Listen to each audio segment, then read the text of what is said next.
സമ്പത്തിനെക്കുറിച്ച്, പണത്തെക്കുറിച്ച്, പണം വരുന്ന സാഹചര്യങ്ങളെക്കുറിച്ച് തടസ്സങ്ങൾ മാത്രമാണ് നിങ്ങൾക്ക് കാണാൻ കഴിയുന്നതെങ്കിൽ എങ്ങനെയാണ് നിങ്ങൾക്ക് ആ ബിസിനസ്സുമായി മുന്നോട്ട് പോകാൻ കഴിയുക? ഇവിടെ യഥാർത്ഥത്തിൽ നിങ്ങളുടെ തടസ്സങ്ങൾ നിങ്ങളുടെ സാധ്യതകളാണ്.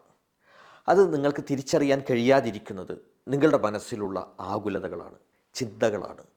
മനസ്സിൽ ഇപ്പോൾ നിങ്ങൾ കൊണ്ടു നടക്കുന്ന പല കാര്യങ്ങളെയും നിങ്ങൾക്ക് മാറ്റിവെക്കാൻ കഴിഞ്ഞാൽ, ഒഴിവാക്കി കളയുവാൻ കഴിഞ്ഞാൽ യഥാർത്ഥത്തിലുള്ള ഒരു അബണ്ടൻ മൈൻഡ് സെറ്റിലേക്ക് നിങ്ങൾക്ക് മാറുവാൻ കഴിയും.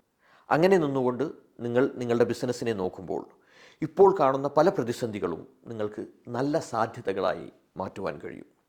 നമ്മുടെ മുമ്പിലേക്ക് വരുന്ന പല ചലഞ്ചുകളും യഥാർത്ഥത്തിൽ ഓപ്പർച്യൂണിറ്റികളാണ്. അതിനെ എങ്ങനെയാണ് ഓപ്പർച്യൂണിറ്റിയാക്കി മാറ്റുവാൻ കഴിയുക?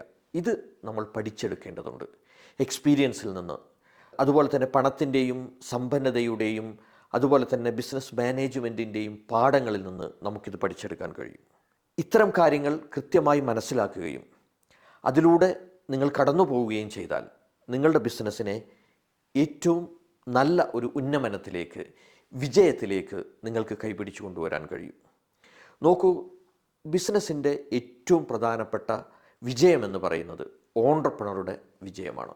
ഓൺട്രപ്രണറുടെ വിജയം എന്ന് പറയുന്നത് ഓൺട്രപ്രണറുടെ മൈൻഡ് സെറ്റാണ്. ഈ മൈൻഡ് സെറ്റിനെ എങ്ങനെ ഡെവലപ്പ് ചെയ്യാം എന്നുള്ളതാണ് ഏറ്റവും പ്രധാനം. നിങ്ങൾക്ക് ഏത് റിസൾട്ടാണോ വേണ്ടത് അതിലേക്ക് ഈ നിങ്ങളുടെ മൈൻഡ് സെറ്റിനെ നിങ്ങൾക്ക് ഷിഫ്റ്റ് ചെയ്യാൻ കഴിഞ്ഞാൽ അവിടെയാണ് നിങ്ങളുടെ വിജയം ഇരിക്കുന്നത്. ഓൺട്രപ്രണറുടെ മാനസികാവസ്ഥയാണ് ആ ബിസിനസ്സിൻ്റെ വിജയം.